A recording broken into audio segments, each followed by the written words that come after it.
Assalamualaikum warahmatullahi wabarakatuh. Alhamdulillahirabbil alamin. Assalatu wassalamu ala asyrafil anbiya'i wal mursalin wa ala alihi wa ashabihi ajma'in. Asyhadu an la ilaha illallah wahdahu la syarikalah wa asyhadu anna Muhammadan abduhu wa rasuluh la nabiyya ba'dah. Allahumma shalli wa sallim wa barik ala Muhammad wa ala alihi wa ashabihi ajma'in. A'udzu billahi minasy syaithanir rajim. Bismillahirrahmanirrahim. Laqad kafara allazina qalu innallaha huwal masihu ibnu maryam wa qala al-masihu ya bani israil ya'budullah rabbi wa rabbakum innahu man yusyrik billah faqad haramallahu alaihi al-jannah wa ma'wahu an-nar wa ma lizzalimina min ansar. Laqad kafara allazina qalu innallaha salisu salasah wa ma min ilahin illa ilahu wahid wa illam yantahu amma yakunu lamassat lazina kafaru minhum azabun alim. Shadaqallahu alazim. Bapak-bapak, ibu-ibu, kaum muslimin yang dirahmati Allah, alhamdulillah kita bersyukur kepada Allah Subhanahu wa taala serta berselawat pada Nabi kita Muhammad sallallahu alaihi wasallam. Allahumma shalli ala Muhammad wa ala ali Muhammad. Kita hari ini sudah berada pada akhir bulan Desember, tanggal 26 Desember. Kemarin negara meliburkan hari peringatan hari Natal. Sudah banyak ustaz yang membahas tentang Natal ini. Bagaimana sikap kita orang-orang yang beragama Islam dan beriman juga sudah jelas dan tegas.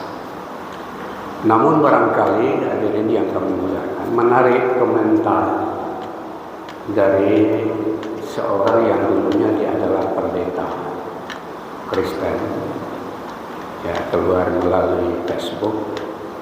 Dia menyatakan agar kita berhati-hati juga. Kenapa dia? Pertama katanya semua pendeta di gereja itu di semua level dan tempat dia mengakui bahwa hukum yang mengucapkan selamat Natal bagi umat Islam itu dia tahu bahwa itu haram. Tahu dia. Namun dia tetap berusaha bagaimana sehingga dicari-carilah akal katanya sekarang Natal itu sudah diganti dengan istilah Maulid Milad. Dengan milad, Maulid ya lahirnya Isa alaihissalam.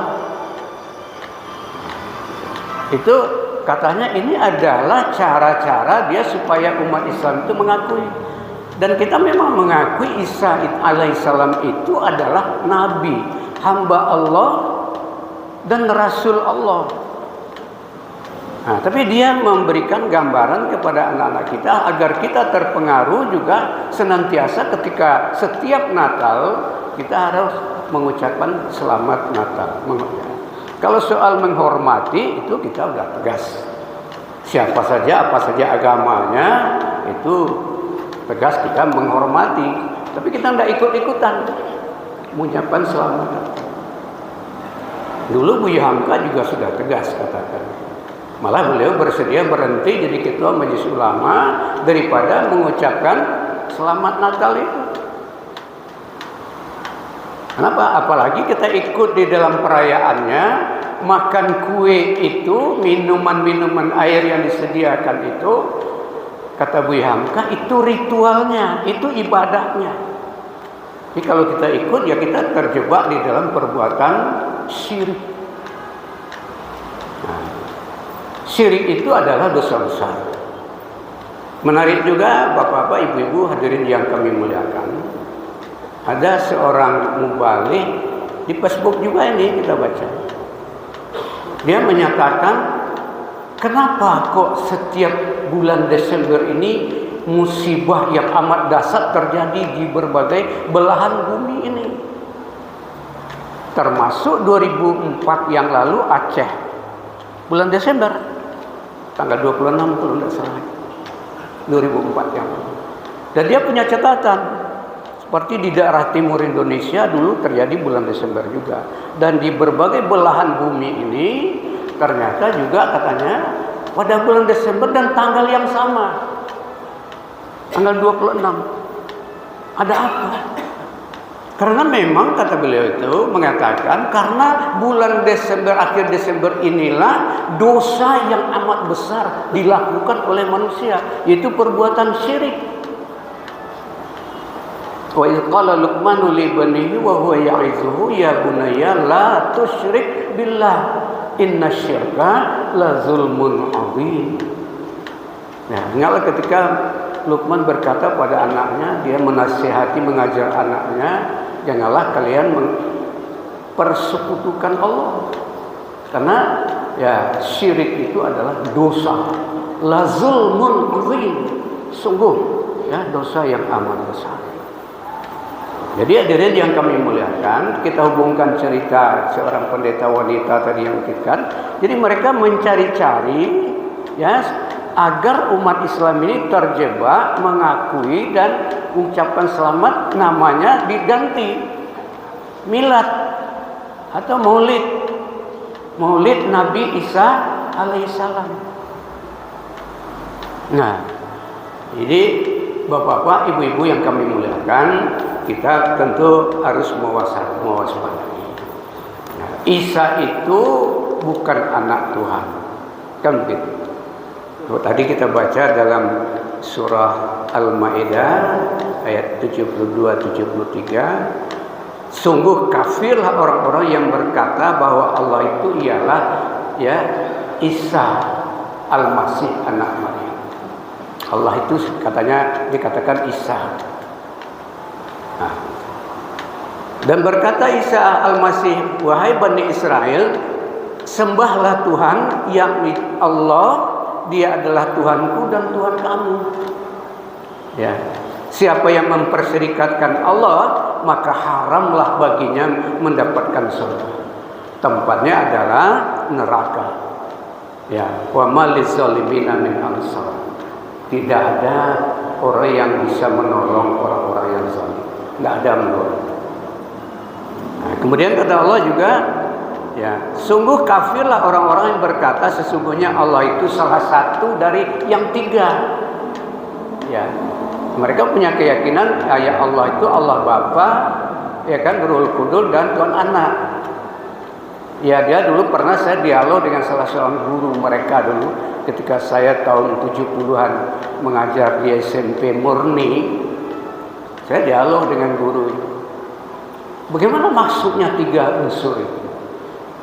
Ya, Tuhan Bapa, Tuhan Anak, Ruhul Kudus itu kemana itu? Coba ceritakan. 3 sama dengan 1, 1 sama dengan 3. Nah, dia gambarkan seperti cahaya matahari, lalu ada sinar, panas. Ada matahari, ada cahaya, lalu ada panas. Panas ini adalah Nabi Isa, Ruhul Kudus itu adalah cahaya, matahari itu Allah, Tuhan Bapa. Nah, lalu dia katakan 1 sama dengan 3, 3 sama dengan 1. Nah, lalu dicontohkannya pula dengan korek api. Ambil korek api 3 buah, itu dihidupkan, maka apinya 1. Lalu dikembang menjadi 3. Lalu saya katakan, kalau saya ambil korek api 5, lalu dihidupkan, disatukan menjadi 1 apinya, lalu saya buka menjadi 5. Nah, lalu katanya, tidak sampai pengajian kami ke situ depan. Tidak sampai pengajian kami ke situ. Nah, artinya hadirin yang kami muliakan, seperti yang diperingatkan oleh seorang mantan pendeta tadi itu, kita perlu mewaspadai, apalagi anak-anak generasi kita, jangan terlibat di dalam kegiatan tahun Natal dan peringatan tahun baru yang kadang-kadang membawa maksiat. Sekira demikian barangkali, mudah-mudahan bermanfaat. Terima kasih. Wassalamualaikum warahmatullahi wabarakatuh.